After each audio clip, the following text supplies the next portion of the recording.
Maaga pa lang ay nagising na kagad tayo ni Mudra. At siya daw mamimili muna sa bayan baka si tanghaliin. At baka mamaya daw ay maubusan siya ng itlog wala pa siyang mapaninda. Eh di ako na naman ang nasisi. Kaya ako'y bumangon na din. Ako'y naglinis na rin muna at nagluto na ng aking almusal dahil ako'y paalis rin ngayong araw. Naghahanap nga ako ng maiuulam ay wala na palang natira. Hindi ko alam kung nagluto ba o sadyang naubusan lang ako. Ay syempre wala tayong magagawa ay di ako na lang ay nagluto ng aking putlong. Tuwing umaga nga hindi ko maramdaman kung may pamilya akong kasama sa bahay. Lagi akong mag-isa tuwing umaga. Dito ko nararamdaman ang pagiging strong independent woman. Yung mag-isa ka lamang.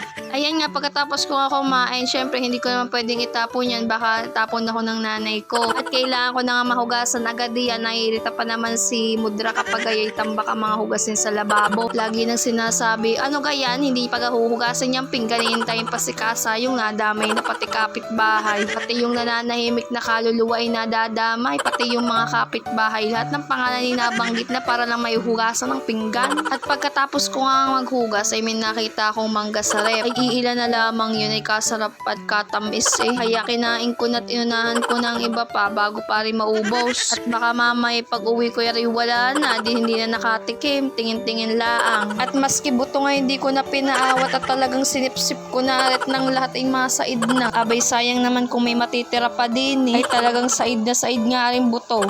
At matapos nga lumamoy, talagang iging-igi na sa paglilinis ngayong araw. May mga araw talaga ako'y sinisipag, minsan ako'y tinatamad naman. Sino ka namang hindi sisipagin magwalis kapag kami namang kaliit ang iyong wawalsan lamang? Aking iniisip lamang ay rin gamit kong walis tambo. Mukhang pasukun at hindi nakakayanin pa ng ilang araw are. Abay ang itsura baga kala mo'y gamit na gamit talaga ng 5 taon at hindi na napaltan. Matapos ko nga mag-imis ng bahay ay nagdesisyon na akong maligo dahil tanghali na rin naman. Tanghali na ako pero wala pa rin sinamamat ang aking kapatid para tumaw sa tindahan.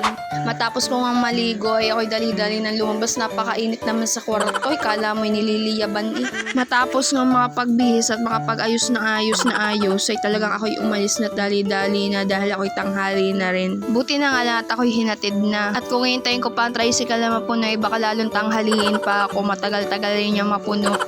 At ayun nga guys, narito na ako ngayon sa campus namin para magpasa ng aming thesis sa Dean dahil pa third reading na namin ngayong araw. Sana nga matapos na tong third reading na ito at pa-hardbound na kami.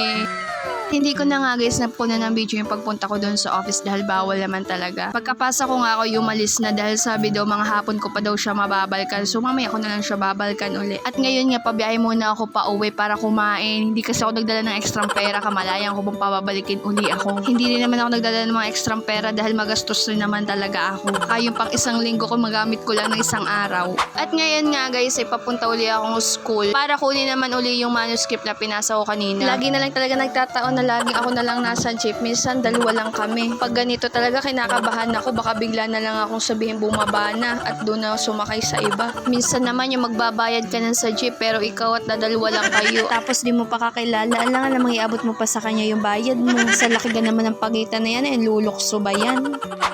At nandito na nga guys ako sa campus at tinintay ko na makuha yung papel. Ay nakuha ko na pala siya. Wala, nagpapakyut lang ako dito.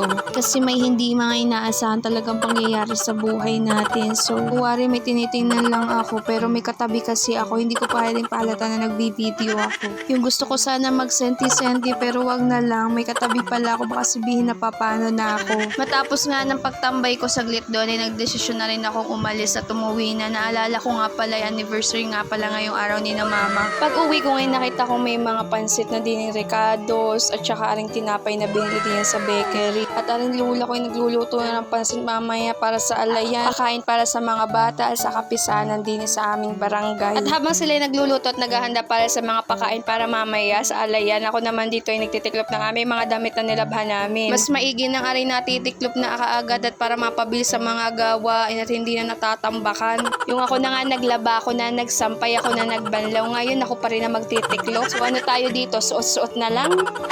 Matapos nga maluto ay nilagay na dito sa 2 bilao at arin na yung isang tinapay na mamaya-maya ay dadalhin na rin doon. Nagpunta na nga rin kami dito at maraming tao na rin. Sabi nga doon nagsisimula ng padasal kaya kami naupo na rin muna dito. Habang seryoso nga ako nakikinig, natatawa naman ako dito sa aking pamangkin at bit-bit aring pusa. Hindi ko alam kung saan niya nakalimot at bit-bit lagi. At matapos nga mahabang pagdadasal ay nagsimula na ng pag-aalay ng bulaklak.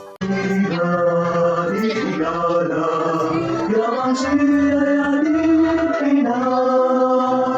Di na tayo'y malalay, namudagla kay Maria.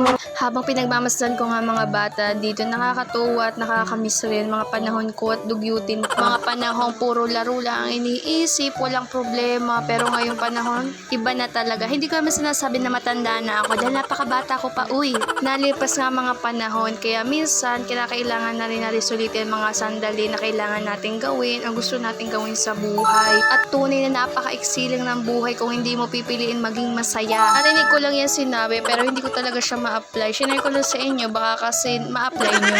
Ay siya, hanggang dito muna guys ang video na ito. Paalam, ingat! Patay na ating manok. Ba't naiyak ka? Hindi ka na naiyak. Huwag ka na sabi mo doon. Magkakatayan. Bakit? Ba't ka naiyak? Awawa. Hindi mo maiyak ka. Kiss mo, kiss mo.